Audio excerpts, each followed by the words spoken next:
जय हिंद दोस्तों, मैं बीके चौहान आप सबों का आपके अपने यूट्यूब चैनल चौहान क्लासेस में बहुत बहुत स्वागत कर रहा हूं। आज मैं आप लोगों को मैथमेटिक्स में रेशियो में 9वां लेक्चर है ये, और इसमें मैं आपको एक नया टाइप इनकम, एक्सपेंडिचर और सेविंग पे बताऊंगा।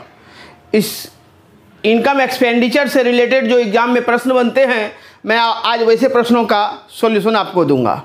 पहले मैं पूरा कंसेप्ट बताऊंगा आपको, देन उसके बाद आपको इसको पेन फ्री सॉल्यूशन भी आपको दूंगा, है ना। तो आप लोग जो है इससे रिलेटेड क्वेश्चन आपने परसेंटेज में भी पढ़ा है, तो शायद अगर जिस बच्चे ने अगर ढंग से पढ़ा है वो बच्चे को बिल्कुल इसमें प्रॉब्लम नहीं होगा, क्योंकि उसे पहले ही पता है कि सर एक्सपेंडिचर बराबर होता है सेविंग प्लस माइनस होता है ना। ये देखो, इनकम बराबर होता है सेविंग प्लस एक्सपेंडिचर। इनकम क्या होता है? इनकम आपकी जो सेविंग है और जो आपका खर्चा है, दोनों को मिलाए तो ही ना वो टोटल इनकम हुआ। और अगर आपसे सेविंग पूछ लेगा तो आप कहेंगे इनकम माइनस एक्सपेंडिचर।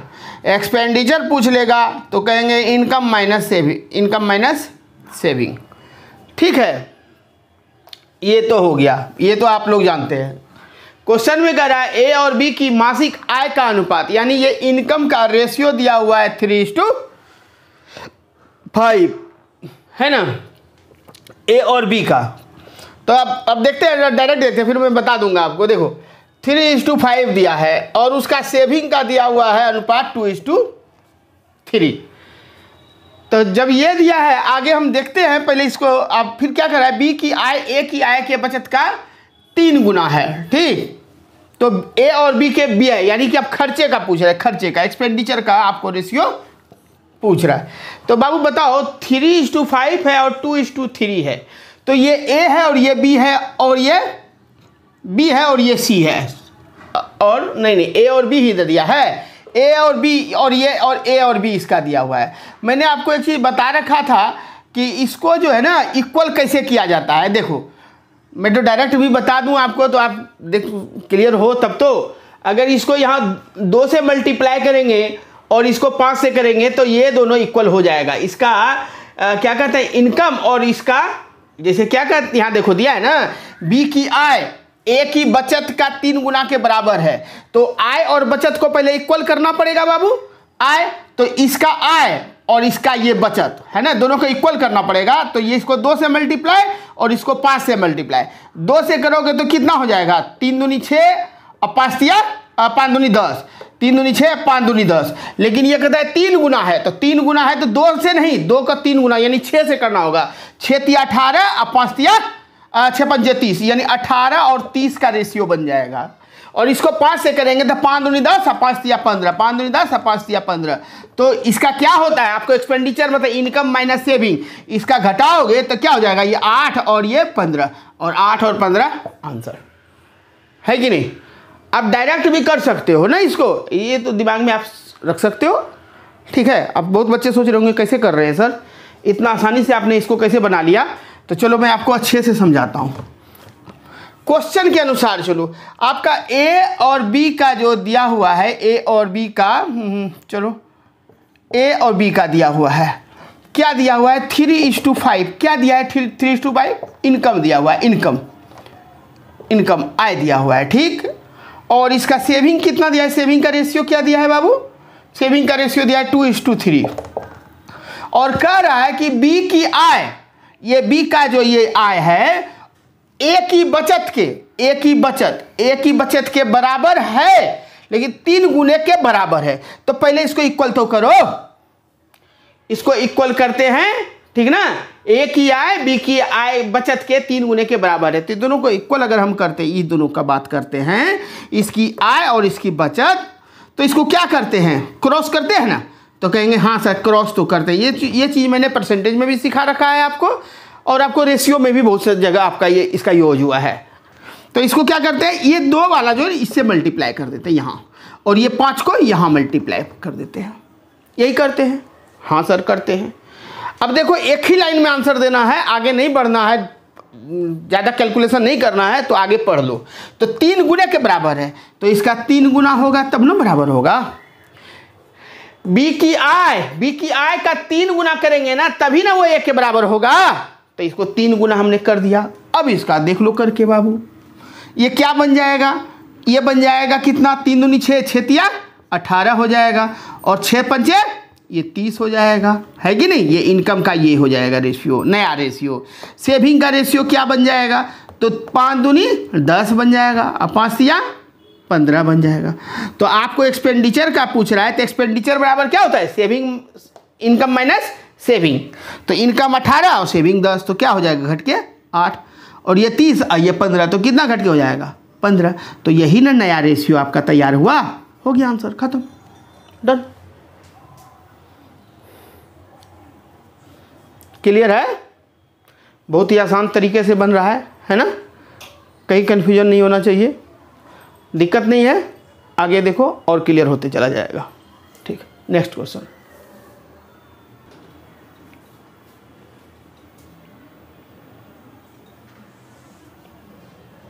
देखिए ये क्वेश्चन, ये एनटीपीसी 2020 में आया हुआ था। जिस बच्चे ने मेरा पहला क्वेश्चन बड़े अच्छे ढंग से देखा होगा, शायद उसको इस क्वेश्चन में पेन लगाने की जरूरत नहीं है। मैं बिल्कुल ही एकदम नए टेक्निक का इस्तेमाल कर रहा हूं बाबू, ठीक है। मैंने किताबी लैंग्वेज ही छोड़ दिया, बिल्कुल नए टेक्निक का इस्तेमाल कर रहा हूं जो आपको बिल्कुल फायदा पहुंचाए, और एक लाइन में अगर पेन भी लगाना पड़े तो एक लाइन में सॉल्यूशन हो जाए, और ऐसे तो बिना पेन का ही सॉल्यूशन हो जाए। मैं बिल्कुल टाइप बाय टाइप लेके चल रहा हूं, ऐसे नहीं, आप ऐसा नहीं कर सकते कि सर जहां तहां क्वेश्चन उठा के आपने रख दिया। मैं बिल्कुल अभी मैं इनकम से लेके चल रहा हूं, इनकम एक्सपेंडिचर, तो मैं इनकम एक्सपेंडिचर का ही पूरा कंसेप्ट दूंगा और पूरा क्वेश्चन आपका क्लियर कराऊंगा, बच्चे कंफ्यूज ना हो। ऐसे नहीं तो क्या होता है, एक रेवेन्यू का क्वेश्चन दे दिया, एक इनकम एक्सपेंडिचर का दे दिया, एक किसी और चीज़ का दे दिया, रेशियो का दे दिया, कहीं और का दे दिया, प्रोपोर्शन का, वो 3 अनुपाती 4 अनुपाती का दे दिए, तो बच्चे बड़ा कंफ्यूज हो जाएंगे, सर कौन सा नियम कहाँ लगेगा, क्या होगा, पता ही नहीं चल रहा। ऐसे कम से कम आप टाइप बाय टाइप घर पे प्रैक्टिस तो करोगे कि इस टाइप से रिलेटेड अब प्रॉब्लम नहीं होगा। तो देखो तो क्या है इसमें दिक्कत, आय का इनकम का दिया है 5:4, एक्स और वाई का इनकम का दिया है ना 5:4, उनके मासिक व्यय खर्चे का क्या रेशियो दिया है बाबू 9:7। तो कहता क्या है यहाँ देखो, वाई की आय एक्स के व्यय के बराबर है, एक्स के खर्चे के, वाई का जो इनकम है वो एक्स के खर्चे के बराबर है। तो बराबर है तो आप बराबर करो ना, हाँ, ये एक्स है ये वाई है, ये एक्स है ये वाई है। तो कहता है कि ये वाई का जो है ना बाबू आय, ये इनकम वाला ये है, इनकम वाला है ना, और ये एक्सपेंडिचर का है। तो कहता क्या है, वाई का जो आय है यानी कि ये 4, वाई का जो आय है वो एक्स के खर्चे के बराबर, एक्स के खर्चे के बराबर ये है, यानी 4 जो है ना 9 के बराबर है। तो रेशियो में इसको इक्वल कैसे करेंगे, 9 को ऊपर से गुना करेंगे, 4 को नीचे से गुना करेंगे, एकदम बिल्कुल न्यू टेक्निक मैंने बताया ना, एकदम जल्दी करना है। 9 को ऊपर से मल्टीप्लाई करो, 4 को नीचे से करो बस, और बाकी छोड़ दो, कुछ नहीं मतलब है, बराबर बोल रहा है। 9 को करोगे तो 9 पचे 45, और यहाँ पर 4 से करोगे तो जाके 36। तो इधरों को घटाओगे ना, क्योंकि आपको तो निकालना है बचत का रेशियो। तो क्या होता है, सेविंग बराबर क्या होता है, इनकम माइनस एक्सपेंडिचर। और इनकम क्या हो गया बाबू, एक्स का 45, और इसका क्या हो गया, एक्सपेंडिचर क्या हो गया न जाके 36। तब 45 में 36 जाएगा तो कितना 9, 36 4 40 5 45 9। यानी कि जो आपका आंसर जो बनेगा वो 9 होगा, और रेशियो पता नहीं क्या होगा। अगला चेक करेंगे इस पे, तब तो पता चलेगा। हम नहीं चेक करेंगे, नहीं करेंगे, हम पहले यहां देखेंगे 9 9 9 9 एक ही है, खत्म। देखा कमाल, देखा तुरंत हो गया। अब कई बच्चे क्या करेंगे, यार मत फंसो, मैंने आपको कहा ना कि बाय हुक और बाय क्रुक कैसे भी आपको यहां तक पहुंचना है सॉल्यूशन आंसर तक। कौन सा आंसर है यार, जो सेकंडों में बनता है आप उसको मिनटों में बनाने का कोशिश कर रहे हो। आप क्या कर रहे हो बैठ करके, आप पहले क्या करोगे, आप ऐसे करोगे, देखो कितना समय बर्बाद करते हैं बच्चे। पढ़ते तो सब हैं, रिजल्ट सबका नहीं बनता, क्योंकि वो कैसे करते हैं, वो उन्होंने भी, कई बच्चे हमारे साथ यहाँ जुड़े हुए हैं, और कई बच्चे स्मार्ट तरीका अपनाते होंगे, और कई बच्चे ऐसे हैं जो अभी भी पेन लेकर के वो ऐसे करते होंगे, एक्स और वाई की मासिक आय, यहाँ करता होगा एक्स वाई और मासिक आय, मासिक आय लिखा नहीं तो इनकम लिखा, ऐसे ये दोनों का रेशियो यहाँ लिखेगा 5:4। गुड। फिर कहेगा इसका व्यय, व्यय का रेशियो क्या दिया 9:7, ऐसे करेगा। फिर कहेगा अच्छा बोल रहा है क्या y बराबर है, तो इसको सर ने सिखाया कि इसको 9 वाले से गुना करो और इसको 4 से गुना करो, ये तो सर बताए हैं, ठीक है। अब फिर वो निकालेगा नया अनुपात, नया अनुपात क्या हुआ 9×5 = 45 x का और यहाँ y का, 9×4 = 36 ये हुआ, इनकम हुआ। और फिर एक्सपेंडिचर का निकालेगा कि 9×4 = 36 और ये 7×4 = 28। और फिर कहेगा अच्छा सेविंग बराबर क्या होता है, तो सेविंग बराबर होता है इनकम माइनस एक्सपेंडिचर, तो बराबर निकालेगा। फिर इसको 45 - 36 करेगा, कहेगा वो 9 हुआ और ये 8 हुआ। तो अब यहाँ आंसर फिर देखेगा अच्छा यहाँ है तो यहाँ आंसर मारेगा। तो बताओ आपने ये इतना जो तामझाम किया ना, 20 सेकंड आपने ले लिया, जो 1-2 सेकंड में आंसर 2 सेकंड में देने वाला चीज़ है, क्यों इतना टाइम लगा रहे हो? ठीक है 2-4-5 क्वेश्चन प्रैक्टिस मार लो, कर लो, लेकिन एग्जाम में कोशिश करना हिट करने का डायरेक्ट। आप पढ़ रहे हो मेरे से तो हिट करने का कोशिश करना, डायरेक्ट कोशिश करना। जो क्वेश्चन, अरे ऐसा नहीं कि सारा क्वेश्चन पूरा मैथमेटिक्स ऐसे बन जाएगा, ऐसा बात नहीं है, लेकिन जो पॉसिबल है उसको भी अगर आप इम्पॉसिबल बना दो और इतना समय बर्बाद करो तो फिर क्या फ़ायदा। ऐसे क्वेश्चन में बाबू पेन नहीं लगाओ, डायरेक्ट कोशिश करो बनाने की, ठीक है। समझ गए, ये भी समझ लो और आपने डायरेक्ट भी आपने समझ लिया, ठीक। आगे बढ़े, स्क्रीनशॉट ले लिया आपने, चलिए हम आगे बढ़ते हैं अगले क्वेश्चन की ओर।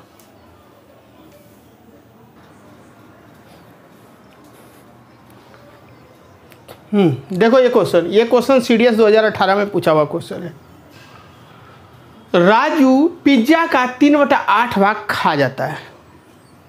राजू, एक पिज्जा आया, ठीक, उसमें कौन कौन है देखो, यहाँ राजू है, उस पिज्जा का 3/8 भाग खा लेता है। फिर एडम जो है, एडम जो भी भाग बच गया पिज्जा का, उसका शेष का पिज्जा का 3/10 भाग खा जाता है। कौन? एडम। राजू पहले 3/8 भाग खा लिया, फिर जितना पिज्जा बचा उसका एडम जो है ना 3/10 भाग खा लिया।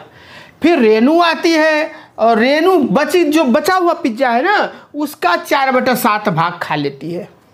तो अब पिज्जा का कितना भाग बच गया? बहुत आसान क्वेश्चन, लेकिन आप लोग बड़े अटपटे ढंग से बनाते होंगे, पता है मुझे, लेकिन आज के बाद आप लोग ऐसे क्वेश्चन को चुटकियों में सॉल्व करोगे, एकदम तुरंत देख करके तुरंत सॉल्व कर दोगे। देखो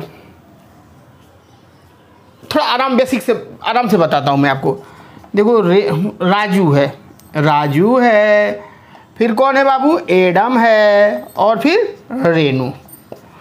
राजू जो है ये 3/8 भाग खाता है, यानी कि टोटल 8 है, उसमें 3 खा लिया, तो बच कितना गया बाबू?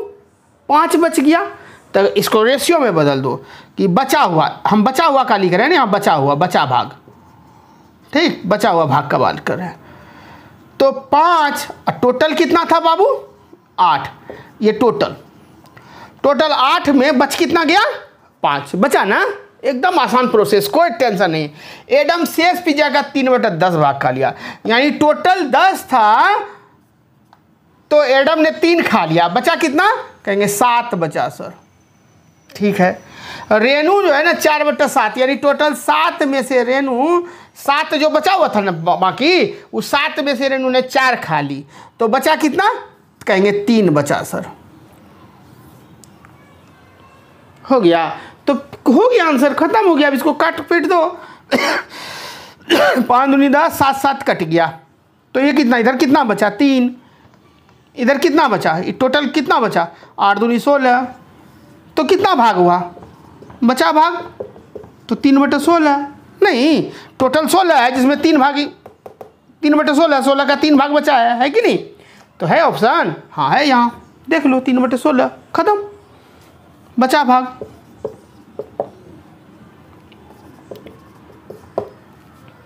बहुत आसान था, आप लोग भी ऐसे बनाओगे अब, है ना? कुछ था दिक्कत है क्या? फिर से बताऊं, राजू जो है बाबू, ये देखो 3/8 टोटल वाले को नीचे रहता है ना, तो ये देखो 8 में से 3 भाग उसने खा लिया, तो बचा कितना? 5, तो बचा 5, टोटल था 8। फिर एडम ने जो बचा हुआ जो 10 था उसमें से 3 खा लिया, तो 10 में से 3 खाया तो बचा कितना? 7। अब फिर जो रेनू बाकी जो बच गया वो 7 में 4 खा ली, तो 7 में 4 खा ली तो बचा कितना? 3। तो ये जो कट रहा है इसको काट दो ना, ठीक है? 5 दूनी 10, 7 कट गया, और कोई तो नहीं कट रहा, इधर 3 बचा, 8 दूनी 16 बचा, तो 3/16 हो गया खत्म।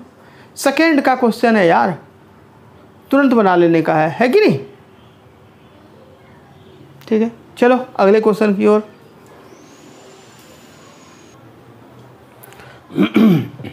बहुत ही सुंदर, बेजोड़, मज़ेदार क्वेश्चन आपके सामने है।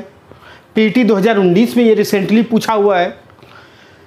70,200 रुपये को ए, बी और सी के बीच इस प्रकार से बांटा गया है कि ए को बी प्लस सी का 4/5 प्राप्त होता है। यदि बी को ए प्लस सी का 2/11 राशि प्राप्त होता है तो सी का हिस्सा कितना होगा? बहुत ही आसान क्वेश्चन, एकदम ज़बरदस्त। देखो इसका कंसेप्ट सीखो पहले। इसको कहता क्या है कि ए को बी प्लस सी का 4/5, यानी ए को जो मिला, ए को कितना मिला? तो ए को क्या मिला बाबू? तो हम कहेंगे कि ए बराबर क्या हुआ? बी प्लस सी ना, बी प्लस सी का कितना? 4/5 भाग, नहीं हुआ? तो इसका मतलब क्या हुआ बाबू? ये मल्टीप्लाई अगर यहाँ भेज देंगे, हम इसको ऐसे नहीं लिख सकते हैं a/b प्लस सी बराबर 4/5? 4/5 अरे लिख सकते हैं कि नहीं लिख सकते? हमको ये खाली बता दो। लिख सकते हैं कि हाँ सर लिख सकते हैं, गुड। उसी तरह से यहाँ दिया हुआ है आपका क्या चीज़, ये b को a प्लस सी का 2/11, तो इसको ऐसे नहीं लिख सकते हो b/a प्लस सी बराबर 2/11?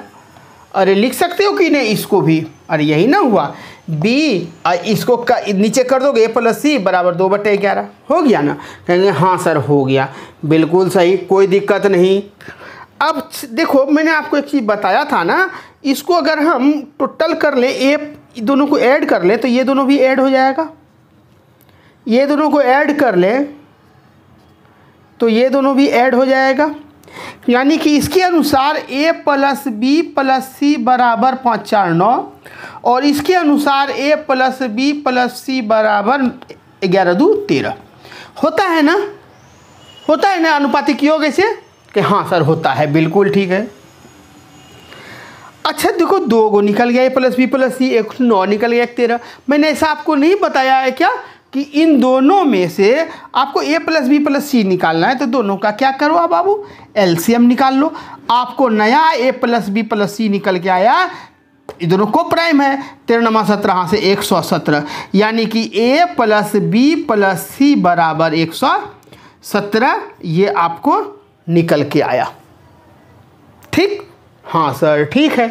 तो बाबू हमने आपको बताया है, आप थोड़ा सा यहाँ ध्यान दो, एक चीज़ ध्यान दो ज़रा सा, आपको इसमें से सी का हिस्सा पूछ रहा है। ए बी का अगर पता चल जाएगा तो सी का नहीं पता चल जाएगा? हाँ बिल्कुल चल जाएगा।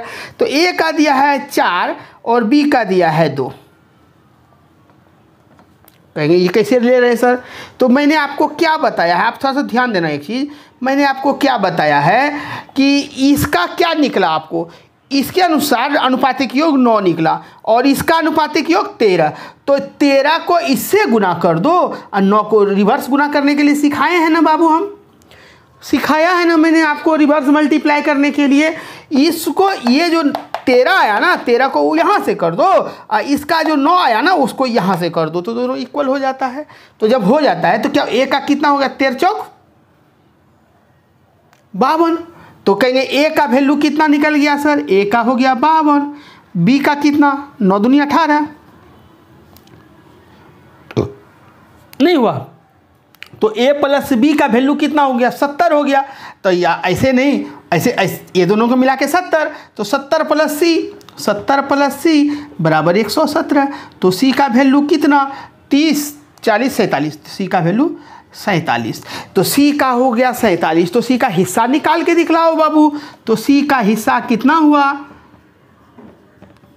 तो सी का हिस्सा हुआ सर 47। अब बटा टोटल कितना है, तो टोटल 117 नहीं है। अरे 70 में 47 जोड़ोगे तो इसे भी 117 याद है। तो देखो नहीं, अभी सी का 117 दिया है, 117 और दिया कितना है, पूरा रुपया कितना को डिवाइड करना है, 70,200 को। 70,200 में ना डिवाइड करना है, उसमें बांटना है भी सी में, है ना। का बिल्कुल सर, ये 600 से हो गया। तो 600 गुना 47, 6 से करो 7 42, 2 2 2 2 2 और कहीं नहीं आ रहा है 2, ये आंसर होगा। बस डायरेक्ट यूनिट डिजिट पकड़ो, आंसर आप गुना करके भी देख लो। आप 47 गुना 600 करोगे ना, आपको आएगा 28,200। मुझे करने की कोई ज़रूरत नहीं है, मैं तो यूनिट डिजिट से ही बनाता हूँ। आप लोगों को भी मैं चाहता हूँ कि आप भी यही तरीका अपना लो। वो गुना भाग ये सब बच्चे के लिए है, छोड़ दो उसको, कोई ज़रूरत नहीं है। मिस्टेक हो सकता है, टाइम किल होगा ना। डायरेक्ट कोई दिक्कत, आराम से बना बाबू। ए का ये दिया हुआ है और बी का फिर अगले का हिस्सा दिया हुआ है इसका, तो इसका मैंने निकाल लिया। तो ए प्लस बी प्लस सी दोनों का हमने निकाला, तो 5 4 9 और ये 9 1 2 और 11 13, तो ये निकल गया सर। तो ए बी सी क्या निकल गया, दोनों का एलसीएम लिया 117। ए और बी का हम निकाले, तो इसका क्या निकला भाई, तो ये 9 को इधर से गुना कर दिया और 13 को इससे कर दिए, तो बस हो गया ये दोनों मिला करके 70। तो 70 हुआ तो 47, सी का 47 आया। तो सी का हिस्सा कितना, तो 47 बटा 117 गुना जितना में डिवाइड करना था उतना में हमने बांट दिया, है कि नहीं। तो हमारा आंसर आ गया 28,200। ये पीटी 2019 का क्वेश्चन है। ठीक है, आराम से सीखे गए। चले आगे क्वेश्चन, चल।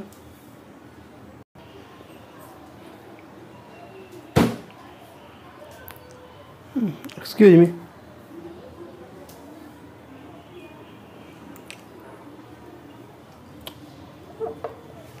हाँ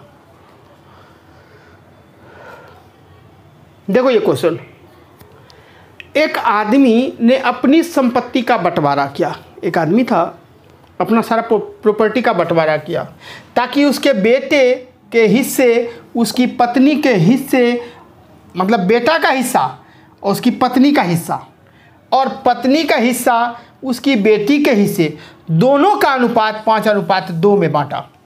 मतलब दो तरह का हिस्सा बांटा, एक बेटा और पत्नी में और फिर एक पत्नी और बेटी में। तो सबका अनुपात क्या दिया है बाबू, 5:2 में है। अगर बेटी को बेटे से 29,400 रुपया कम मिलता है तो पूरी संपत्ति का मूल्य बताओ कितना रुपया था। बहुत ही मज़ेदार क्वेश्चन। तो पहले देखो यहाँ बंटवारा जो हुआ है बेटा पत्नी, यानी कि सन, है ना, सन और वाइफ में। उस आदमी जो है अपना बेटा और पत्नी में, ठीक, कितना का, 5:2 का बंटवारा किया। फिर का पत्नी और बेटी में, पत्नी और बेटी यानी डॉटर, इसमें भी कितना, 5:2 का। तो इसमें भी 5:2 का। रेशियो आराम से निकाल सकते हो, 5 25, 5 दूनी 10, 2 दूनी 4, निकल गया। टोटल कितना है, 25 10 35 4 39। टोटल यूनिट कितना हुआ संपत्ति का, 39 यूनिट में बांट रहे हैं हम, ठीक है, हिस्सा में बांट लिए। अब कहता है कि बेटी को बेटे से इतना रुपया कम मिलता है। बेटी को बेटा से कितना यूनिट कम मिला बाबू, तो 21 यूनिट कम मिला। कितना कहेंगे, 21 यूनिट, 21 यूनिट कम मिला। और यही कम बता रहा है, इतना रुपया कम मिला, तो यही यूनिट का वैल्यू दिया है कितना बाबू, 29,400 दिया है ना। हाँ सर दिया है। तो पूरी संपत्ति बताओ। तो बताओ कि यहाँ 21 यूनिट का वैल्यू दिया हुआ है 29,400, तो कहता है टोटल वैल्यू कितना है, 39 यूनिट है ना, तो 39 यूनिट का वैल्यू बताओ व्हाट। तो क्या करेंगे, 29,400 बटे 21 गुना 39। अब या तो आप काट पीट करो या तो हमारे तरह आप यूनिट डिजिट को पकड़ो। हमने किया 0 0, तो सब ऑप्शन में 0 0 है, छोड़ दिए। नचा के 36, तो 1 से 6 जाएगा, ये 9 और ये 4, 36 यानी 6 हुआ।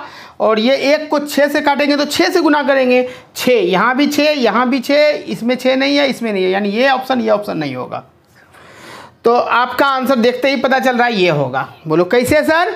तो ये देखो कितना 1000 में दिया हुआ, 29,400 को 39 बार गुना करोगे, क्या 5600 हो सकता है? नहीं, जब भी होगा ये दहाई में जाएगा, यानी 54,000 में जाएगा, 5,000 में नहीं होगा।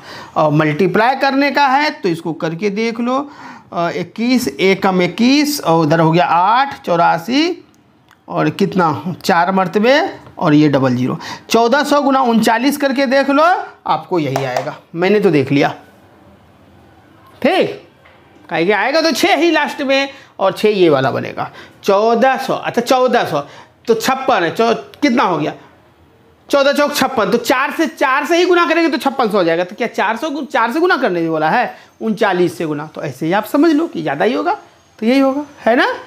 उतना मल्टीप्लाई और ये वो करने का झंझट मैं नहीं रखता, आप लोग भी मत रखो, डायरेक्ट यूनिट डिजिट लो, खेला को ख़त्म करो। बहुत आसान था ना बाबू, आप डायरेक्ट भी कर सकते थे, 5:2 में है तो 5:2 तो आप ऐसे निकाल सकते हो कि कितना हो जाएगा, 5:2 25 हो जाएगा इधर, और ए और इसका ही तो बेटी, और इस क्वेश्चन पे ध्यान रखोगे ना, बेटी और बेटे का बोल रहा है, तो एगो 25 हो गया, 2 दूनी 4 हो गया, 25 में 4 हो गया तो 21 हुआ, और 21 का वैल्यू इतना दिया हुआ है, तो हमारा जोड़ करके देखेंगे 39 का वैल्यू कितना। ये तो मौखिक क्वेश्चन बनने का है, ठीक है, कोई दिक्कत नहीं, समझ में आ गया क्लियर अच्छे ढंग से। सन वाइफ डॉटर 5:2 5:2, यही तो बाटा है, रेशियो निकाला, हमारा टोटल हुआ 25 10 4, टोटल हुआ 39 यूनिट, जोड़ लिया मैंने, 25 10 35 35 10 39, और बोल रहा है ये कम है कितना, तो इतना कम है, तो यूनिट में कितना कम है 21 यूनिट का वैल्यू 29,400। तो कहता है कुल संपत्ति कितनी, तो कुल संपत्ति सबको जोड़ दिए 39 यूनिट, तो 39 यूनिट का वैल्यू कितना, तो 21 यूनिट का इतना, तो 39 यूनिट का कितना, तो इतना कर लिया हमने, आंसर आ गया। ठीक, अगले क्वेश्चन की ओर देखिए। इस क्वेश्चन को, ये क्वेश्चन कह रहा है कि 555 रुपये को ए बी और सी के बीच में 1:4 1/5:1/6 के अनुपात में बांटा। देखो इस बार जो है ना फ्रैक्शन में दे दिया है, रेशियो आपका फ्रैक्शन में दिया है, विभाजित किया जाना था, लेकिन गलती से अरे रे ये देखो 555 रुपया को इस रेशियो में बांटना था, लेकिन गलती हो गया उससे। वो गलती क्या हो गया, उसने बांट दिया 4:5 5:6 में, ये 4 5 6 में बांट दिया उसको, गलती से नहीं देख पाया ध्यान से कि ये जो है ना फ्रैक्शन में दिया है, वो इंटीजर फॉर्म में बांट दिया।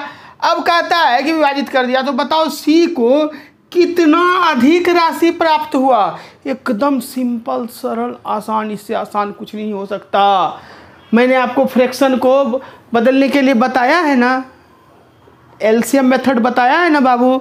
तो ये क्या हुआ, अब जरूरी है क्या यहाँ रफ करना, जरूरी थोड़ी है। तो ये 4 5 6 का एलसीएम, तो 2 दूनी 4, 2 तो इसमें से हट गया, 6 5 30 दूनी 60 60 हुआ। अरे 4 5 6 का एलसीएम निकाल लो, आपका 60 होगा।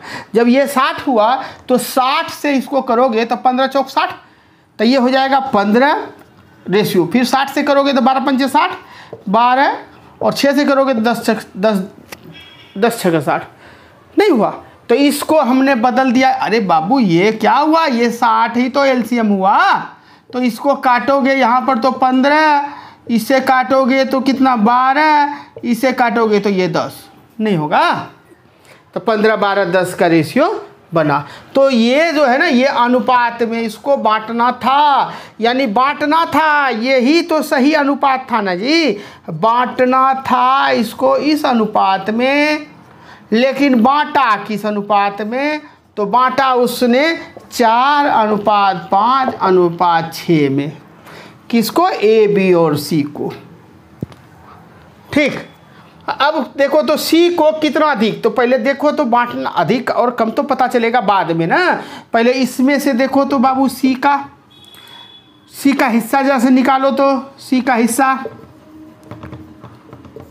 कितना भाई हमको चाहिए था और कितना मिला, तब तो पता चलेगा। और ये बांटा तो इतना मिला, तो सी का हिस्सा, दोनों में से सी का हिस्सा निकालो, इसमें भी सी का हिस्सा निकालो, दोनों में सी का हिस्सा निकाल लो, आपका आंसर आ जाएगा। सी का हिस्सा तो सी 10 है ना, और टोटल कितना है? तो 15, 10, 25, 10, 35, 37। कितना है बाबू? कहेंगे सर 37 है। और टोटल कितना में बांटना था? 555 में, 555 है ना। लेकिन उसने बांटा कितना में? तो ये कितना हुआ? 6 में। 6 बटे कितना? 6 × 10 = 5, 15 अगुना 555। तो 37 से इसको करोगे तो 15 मरतबे कट जाता है। 15 दाही 150 रुपया उसको देना था, लेकिन उसने दिया कितना? ये 37 से कट जाएगा, है ना। अरे जब ये 15 से कटा तो ये 37 से कटेगा। 37 छक है, 7 छक 42 के 2 बच गया 4, 6 18, 18 4 22। और उसने बांटा इतना, मतलब सी को देना था 150 रुपये। आपको जो है ना किसी को देना है 150 और आपने गलती से दे दिया 222, तो आपने कितना ज़्यादा दिया उसको बताओ। यही तो पूछ रहा है ना, कितना अधिक राशि दिया। तो 222 - 150, तो कितना? 2 है यहाँ 0 है, तो 2 ही होगा ना लास्ट में। 2 या तो ये दोनों तो नहीं होगा, तो 2 हुआ। ठीक है, अब यहाँ 2 है तो 12, तो ये तो 7 होगा। तो ये आंसर ये डन। आगे एकदम बिल्कुल समझ में। आपको ये दिक्कत नहीं होना चाहिए बच्चा, ये दिक्कत किसी बच्चे को कंफ्यूज कर रहा होगा। वो नए बच्चे होंगे, जो भी नए बच्चे हैं वो पहले लेक्चर से इसको पढ़ाई करो। आप जाकर परसेंटेज नहीं छोड़ो ना, रेशियो का ही शुरुआत वाला 1-2 लेक्चर देखो ना, आपको क्लियर हो जाएगा कि फ्रैक्शन को कैसे इंटीजर में बदलते हैं। सारा चीज़ मैंने बता रखा है। एक दो तरीके नहीं, कई तरीके मैंने आजमाया है आपको। बहुत सारे तरीके को यहाँ पर इस्तेमाल कर करके मैंने आपको दिखाया है, बताया है, पूरा बेसिक से उठा के समझाया है ना। तो आपको दिक्कत नहीं होना चाहिए। बस इसको बदल दिया है उसमें, तो हमारा आया 15 12 10। तो 15 12 10 ये है, इसमें बांटना था और गलती से बटा गया 4 5 6 में, 4 5 6 में। तो सी का हिस्सा बोलता है बी का हिस्सा, तो फिर बी 12/37 गुना उतना करते हैं कि नहीं। लेकिन यहाँ सी का बोल रहा है, सी को कितना? सी का 10/37 गुना 555, 6/15 गुना 555, दोनों का देख लिया, माइनस कर दिया, पता चल गया कि हाँ वाकई सी को कितना अधिक मिला। क्लियर है? कोई दिक्कत नहीं। आगे क्वेश्चन बढ़े, चलिए।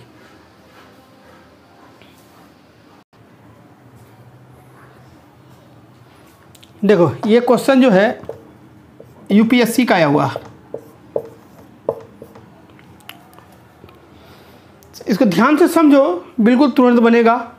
कह रहा है कुछ राशि को ए, बी और सी के बीच में 9, 8 और 6 के अनुपात में वितरित किया जाना था। बांटना था कितना में बाबू? 9, 8 और 6 में। लेकिन क्या हुआ? गलती हो गया। अच्छा, ये जो है ना टाइप चेंज हो गया बाबू। त्रुटि, गलती या भूल से संबंधित क्वेश्चन पे हम लोग चले आए हैं। पिछला क्वेश्चन भी इसी से मैंने बताया था। गलती से उसने क्या किया? एकदम कुछ नहीं है, ज़्यादा क्वेश्चन करने का भी जरूरत नहीं, 1-2 क्वेश्चन पे ही ये क्लियर हो जाता है। और गलती क्या हुआ? गलती से उसने उसको 1/9, 1/8 और 1/6 के रेशियो में बांट दिया। तो इसके बाद बी को क्या हुआ? 1000 का नुकसान हो गया। बी को 1000 का नुकसान हो गया। तो कहता है कि कुल धनराशि का पता लगाएं जिसका वितरण करना था, किया जाना था, वो राशि कितनी है। बिल्कुल आसान। फिर देखो पहले इसको तोड़ो।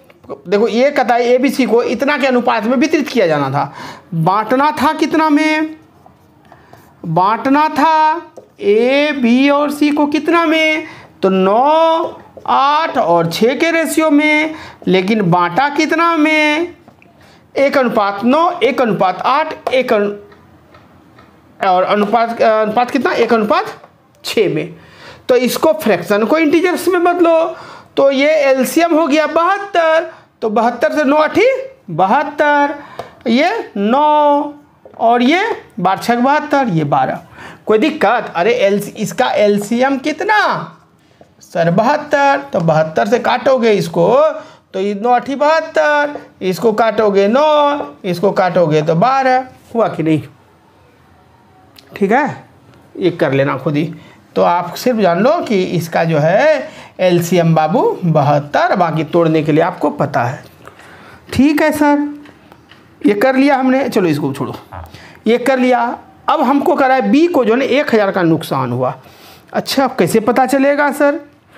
तो अब आपको देखो इस तरीका जो मैंने बार बार मैंने आपको बताया, एक तरीका से नहीं बनते क्वेश्चन, अनेकों तरीके आपको सीखने पड़ते हैं। चलो जो तरीका यूज हो जाए वो लगा लेते हैं। पहले इसका देखते हैं जरा सा, आनुपातिक योग कितना है? 8 दूनी 16 1 17 17 23, इसका है 23 और इसका है 12 8 20 29। मैंने क्या बोला था? इक्वल करने के लिए क्या करना है? रिवर्स में मल्टीप्लाई करो, रिवर्स में ये 29 को इससे मल्टीप्लाई और ये इसको 23 से, यही बोले हैं ना? तो बिल्कुल बोले हैं सर। तो क्या करना है बाबू? इसको मल्टीप्लाई कर दो 29 से, इसको मल्टीप्लाई कर दो 23 से, तुरंत बनेगा। इतना मल्टीप्लाई करने की जरूरत नहीं, आपको तो सिर्फ बी का पूछ रहा था, हमें बी से ही मतलब है, हमें तो बी से मतलब है। तो बी के बारे में अगर हम देखते हैं बाबू, बी का हिस्सा तो बांटना था हमें कितना?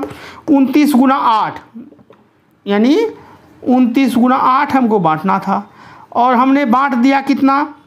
23 गुना 8 बांट दिया। तो कितना हो गया बाबू?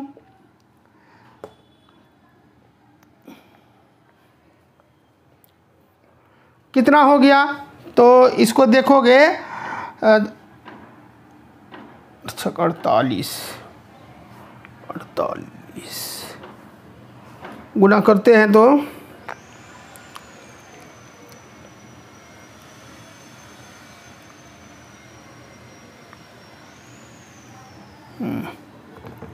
9 8 72 के 2 बच गया 7, 8 दूनी 16 16 4 20 3 23 हुआ ना? ये कितना हो गया? 8 8 3 24 के 4 बच गया 2, 8 दूनी 16 16 2, यही हुआ, गड़बड़ तो नहीं किए? 8 3 24 के 4 बच गया 2, 8 दूनी 16 2 18, 184। अच्छा, ये 9 से मल्टीप्लाई है तो 8 से कैसे कर रहे हैं? ये 9 से है ना, देखो तो ये 9 से मल्टीप्लाई है ना, तो 9 तिया 27 बच गया कितना? 2, 9 दूनी 18 19 20, यानी कि ये तो यानी कि नुकसान कितना का? उसको मिलना था 232, अब मिला 260, तो नुकसान कितना का हुआ? तो कहेंगे 25 यूनिट का, 25 यूनिट का नुकसान हुआ। तो यही 25 यूनिट का ना वैल्यू आपको दिया है कितना? 1000 का नुकसान। बोलो, यही 25 यूनिट का वैल्यू दिया है 1000 का नुकसान। तो 1 यूनिट का वैल्यू 40 हुआ कि नहीं? 40 हुआ कि नहीं? कहेंगे हाँ सर 1 यूनिट का वैल्यू 40। तो कहता है टोटल का कुछ कितना वितरण करना था? तो टोटल वितरण बाबू देखो तो 29 गुना 23, तो टोटल का पूछेगा तो कितना? ये 29 गुना 23 गुना 40 गुना 40 हो गया ना? टोटल का तो यही ना हुआ, 1 का निकला 40, तो टोटल इतना था 29 गुना 23, तो 40 से मल्टीप्लाई करोगे। तो अब इसको उतना गुना नहीं करना, 3 9 27 27 चौक कितना? 7 चौक 28, 8 8 8 लास्ट में, यहाँ नहीं है, यहाँ नहीं है, यहाँ नहीं है, यहाँ। अब आप गुना करते रहो, गुना करोगे तो आपका आंसर आएगा यही 2 6 6 8 0। बच्चे एक में कहोगे कि एक में अंदाज से मार दिए सर, 2 में मार दिए। मैं तो जब से स्टार्ट किया हूँ तब से तो मैं आपको यूनिट डिजिट से ही बता रहा हूँ और सारे क्वेश्चन पे अप्लाई हो रहा है कि नहीं? आप लोग भी ऐसे ही करना, नहीं तो बच्चे गुना करते रह जाओगे, 29 गुना 23 गुना 40 करते रह जाओगे। आंसर तो आना उतना ही है, टाइम वेस्ट नहीं करना। ठीक है, संतुष्ट हो? कोई दिक्कत तो नहीं? कुछ तो नहीं था, बस इसी का तो उल्ट बांटना था, मैंने वही पहले क्वेश्चन में वही बताया, अभी मैं वही बताया, ठीक ना? समझ गए? चलो आज मैं इतना ही पे ही छोड़ता हूँ। प्रैक्टिस करते रहना, वीडियो आपको मिलता रहेगा, रेगुलर मिलेगा, लगातार चलता रहेगा। कम्युनिटी ऑन होते ही मैं आपको लाइव भी आऊँगा। पहले इन्फॉर्मेशन शेयर करूँगा कि आपको कौन सा लेक्चर मैं स्टार्ट कर रहा हूँ, कितना बजे कर रहा हूँ, उसके बाद आपका लाइव में वो सेशन में चलाऊँगा। ठीक ना, कुछ अलग होगा, कुछ हटके होगा, लेकिन मज़ेदार होगा, बेजोड़ होगा। ठीक है, चलो अब thank you, bye, like share subscribe.